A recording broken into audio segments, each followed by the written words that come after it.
Hello and welcome to Good Morning Thailand. Today I'll be talking about some of the topics from across the country and a few stories from ASEAN Now.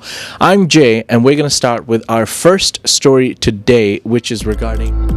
This ad is brought to you by Carzuno, the easiest way to lease a brand new car in Thailand. Regarding a couple who have been arrested for smuggling 32 immigrants in a truck compartment. Now, following a tip-off about an immigrant smuggling operation, military and police officials arrested a husband and wife yesterday for smuggling over 32 illegal immigrants hidden in a modified six-wheel truck loaded with old goods. Commander of the Latya Task Force, Military Colonel Pongpat, along with Police Colonel Paitun Sirivilai, and other officials were alerted to the operation, and the immigrants were reported to be hidden in a six-wheel Isuzu truck loaded with old sacks using Route 323 towards Kanchanaburi city. Acting on this information, the Thai authorities set up a close watch at the Ranti Bridge checkpoint in Sangkhlaburi, and at 4 a.m. they spotted a white Isuzu truck loaded with large sacks of old goods. Upon reaching the checkpoint, officials called for an inspection. Aware of the truck's concealed compartment beneath the floor, they did not need to unload the sacks. Instead, officers knocked and shouted that the destination had been reached, prompting the hidden immigrants to emerge from the secret compartment. A total of 32 individuals were found, 19 men, 10 men, and 3 children. The authorities arrested the driver, 49-year-old Plun, and his wife, 36-year-old Natapon. The couple were taken to Sangkhlaburi police station for further questioning. Now, obviously, these kind of situations happen quite a lot in Thailand, a lot more than the news of the officials would like to admit, allegedly. But unfortunately, it's still illegal. We'll let you know if there are more updates regarding those stories. But for now, we're going to move on to our next story, which is regarding a Thai man who's wanted for killing his boyfriend at a condo in Nonthaburi. Police are searching for a Thai man who allegedly killed his boyfriend by repeatedly stabbing him in a condo room near the Ministry of Health in Nonthaburi province near Bangkok. A 42-year-old Thai woman residing on the 5th floor of the condominium detected a strong, unpleasant odor emanating from a room on the 6th floor above hers. Several days before the odor, she had also overheard a heated argument between the two men. Suspecting something amiss, she reported the incident to the police on May the 26th. Officers from Mueang Nonthaburi police station and rescuers from the Ruan Katanyu Foundation investigated the mentioned room, and the room was locked from the inside, prompting police to hire a locksmith to force entry. A rescuer told MGR Online that bloodstains were everywhere in the room under multiple pillows and blankets. He and his team discovered the dead body of a Thai man, later identified as 54-year-old Pisan. He bore more than 10 stab wounds across his body.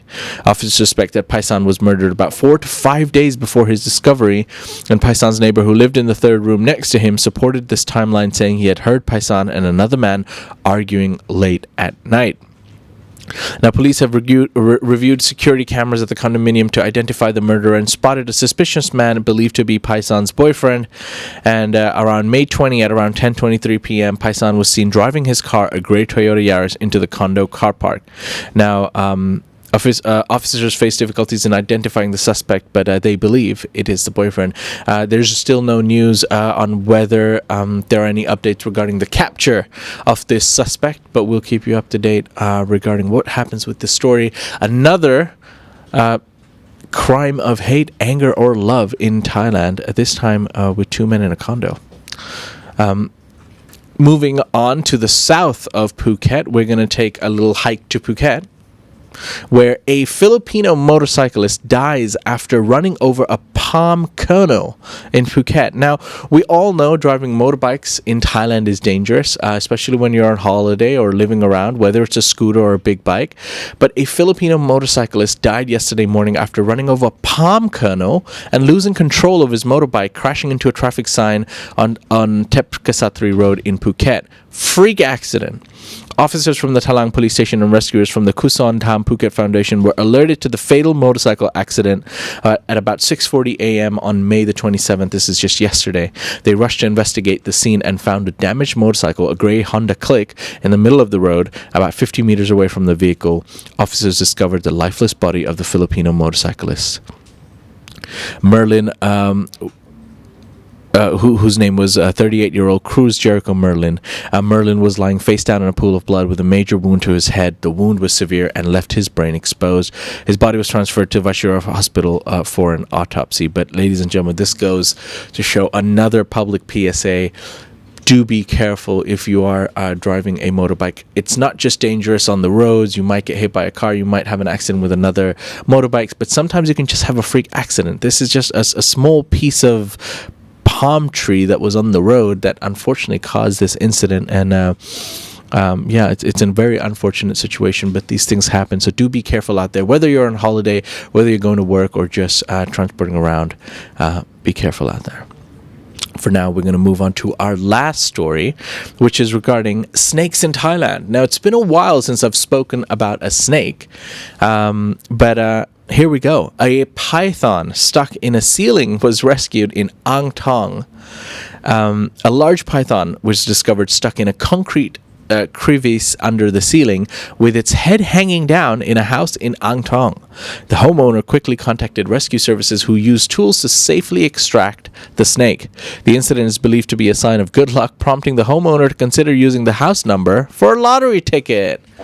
The Ang Thong Rescue Association received a call for help from residents of house number 55, village number 5, Talat Kluat Sub-District, Mueang District, Ang Thong Province. The homeowners reported the python was trapped in a concrete crevice under the ceiling, visible with its head, and upon receiving the call, the skilled rescue personnel went to the rescue. Now, like many stories that I've done about snakes in Thailand before, people have taken the house number and also, I guess, the village number, 555, and they're gonna go on and buy their lotteries, which come out, I believe, in the next 3 days. So if you are in Thailand and want to buy some lotteries, hey, why not try the number 5?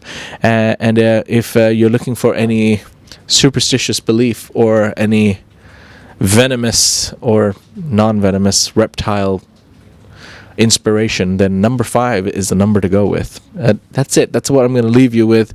And those are some of the stories from across Thailand.